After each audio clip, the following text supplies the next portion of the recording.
If what you thought to be true about college planning and financial aid turned out not to be, when would you want to know? Hi, I'm Lou Ann Lee, your college planning coach. And over the next 10 minutes, we're going to go over some of the popular myths and misconceptions about financial aid and college planning. Let's start off with the truth about a four-year degree. What percentage of incoming freshmen do you think are going to graduate from the same school with a four-year degree? Well, according to the U.S. Department of Education, it's 57%, and it takes them 6 years to graduate with that four-year degree. That's what the Department of Education says is the national average right now. Only about 29% of those students are going to graduate in 4 years from a public school, and about 51% will graduate in 4 years from a private school. Now, I'm not saying that private is always going to be better than public, but these are the type of things that you need to know about so that you can make informed decisions as it comes to your college planning selections. Okay, so let's take a look at what everybody wants to know. What is this going to cost us? I find that most parents, when they are looking at college, they'll go to the website and find out, okay, look at the tuition and say, geez, we can swing that. That's doable over the next 4 years. Well, college planning and paying for college is more than just a 4-year process. But I find that most of the time what we forget is there's room and board and books and other fees and transportation, those Friday night pizza study parties, but also inflation. You know, the national average every year is, say, 5 to 7% on an annual basis. And over the last 20 years, the cost of education has increased over 200%. So it's a very different landscape of paying for college than what our parents went through for us. So we have to look at things in a much different light. Now, we all think about financial aid as, well, it's only for people that don't make very much money, or it's just for the smartest kids. And those are all part of those myths and misconceptions out there. If you notice that financial aid pie, the majority of that is in the form of loans. It's not all grants and scholarships. And yes, they are out there. But there's a method of going about getting those scholarships that are above and beyond just from the academic merit type scholarships.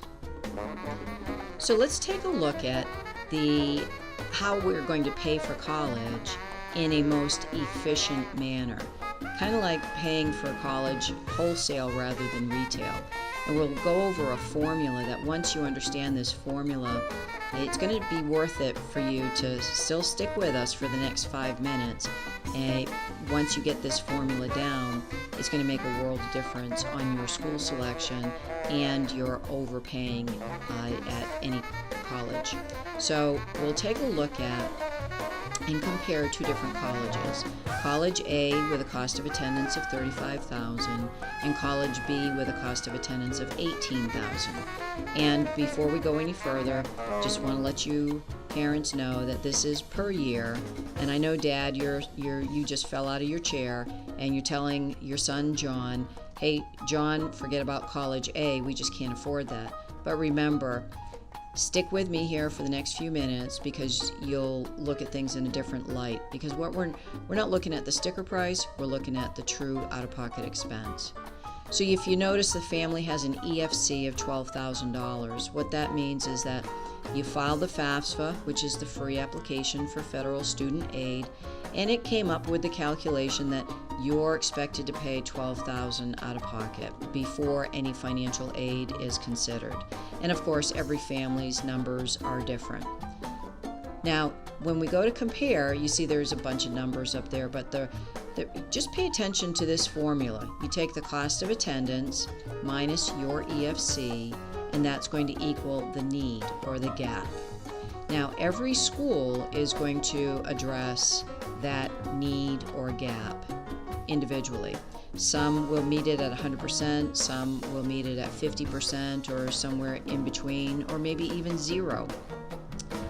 Once you know what that gap that they'll meet, the formula, now we go into the secret sauce of that formula, which is, of that need met, how much of it is going to be in the form of gift money, which is your scholarships, grants, and work study. That is monies that never have to be paid back. And how much of that percentage is going to be in the form of self-help, or in most cases, loans and monies out of your own pocket.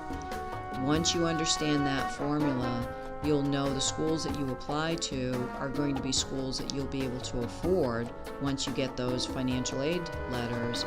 But you'll also understand how a $35,000 school can sometimes, true out-of-pocket expense, end up costing maybe $2,000 less per year than that what we thought more affordable $18,000 a year school. Now, over the years, I've met with a lot of parents. They've come into the office, and this is the typical approach that most of you will take. You save money over the years. It's earmarked for college, and that's wonderful. Maybe it didn't grow as much as you expected. Volatility of the market, you might have lost some money, and or you just didn't realize that college had increased so much. But it's earmarked for college. That's what we're going to use. Our kids aren't going to have any loans, and we're going to use it. So fairly quickly, we're going to be out of money. And typically, we'll just go ahead and borrow and take on loans.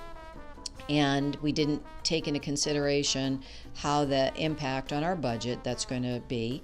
And pretty soon, we can't tighten our belts anymore. And we feel like, oh my gosh, what are we going to do? How are we going to be able to continue sending Sarah to school?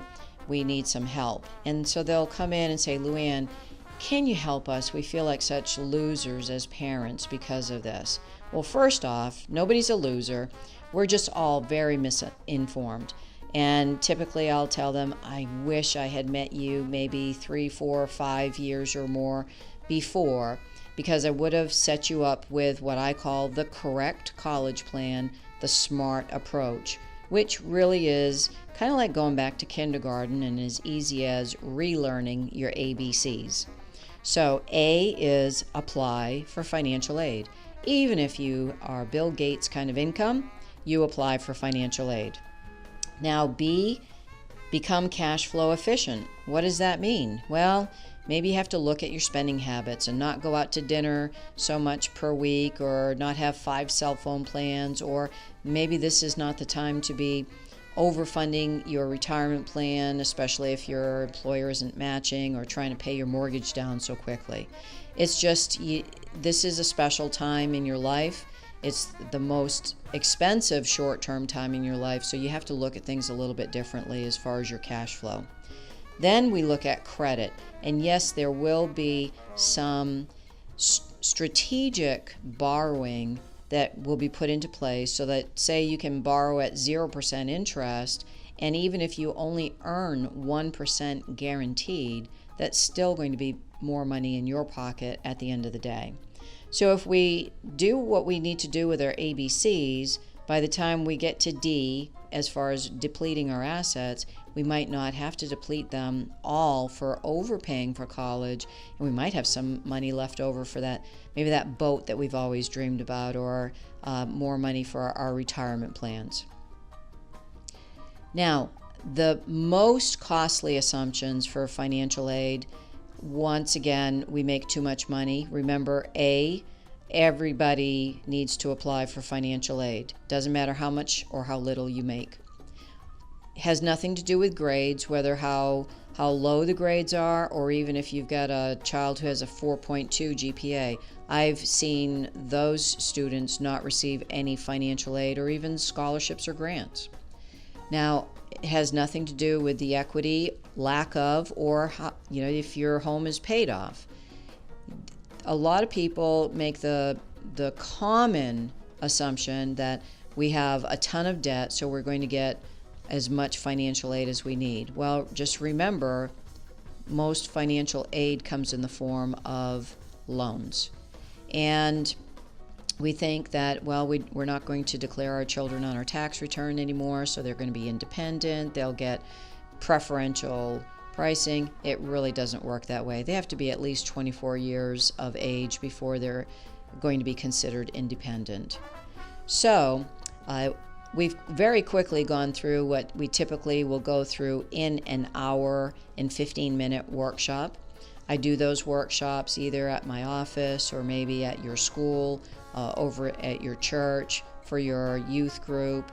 And when you come in for those workshops, every family will receive a $500 scholarship tuition credit that is used at, right now, well over 300 colleges across the country. We also offer a free consultation, so you find out exactly where do we stand, what do we need to do, and when you come in for that consultation, you get another 500 points.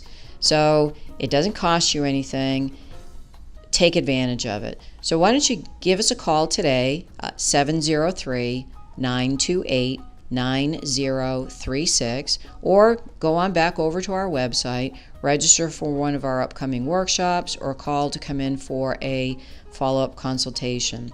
We would love to be able to help you figure out the maze of getting through this whole college planning and financial aid process in the most efficient manner and help you take some of that stress out of these very important years so that you can enjoy those last few years of high school as well as those years of college with your children.